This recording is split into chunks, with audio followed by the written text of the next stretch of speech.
আমি কমিটিতে আগে সাধারণ সম্পাদক থাকা অবস্থায়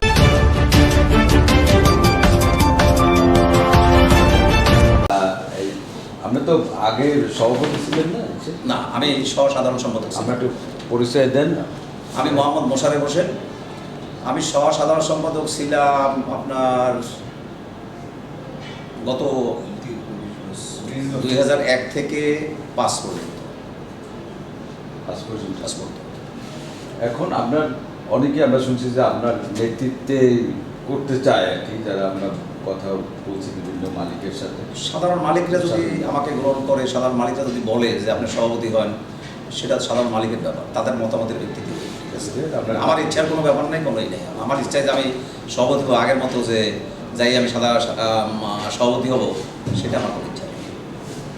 মালিকরা যদি আমাকে বলে তাহলে আমি হব। যদি তাহলে আপনি কীভাবে পরিচালনা করেন? আগে তো বিগত 17 বছরে অনেক দুর্নীতি, অনেক রকম অনিয়ম, মানে স্বেচ্ছাচারিতা অনেক কিছু হয়েছে এই আপনাদের সমিতিতে।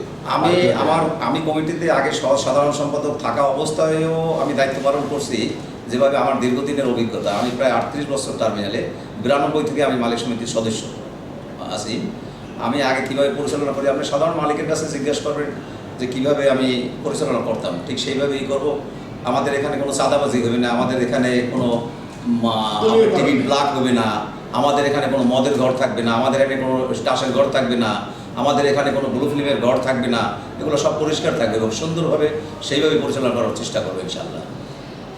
যদিও সুন্দর এবং সুশৃঙ্খল একটা সমিতি, মালিক সমিতি। অবশ্যই অবশ্যই, এবং সব মালিক যাতে কথা বলতে পারে সেই অধিকার তাদের থাকবে। সাধারণ মালিকের আগের মতো কোনো কথা বলতে পারে নাই, কিছু করতে পারে নাই, এখন ঠিক সুন্দরভাবে সেইভাবে কথা বলবে। একটা মালিকের যদি কথা বলার অধিকার না থাকে, তাহলে সে মালিক হিসাবে থাকা না থাকার সমান। ধন্যবাদ মোশাররফ ভাই। আমরা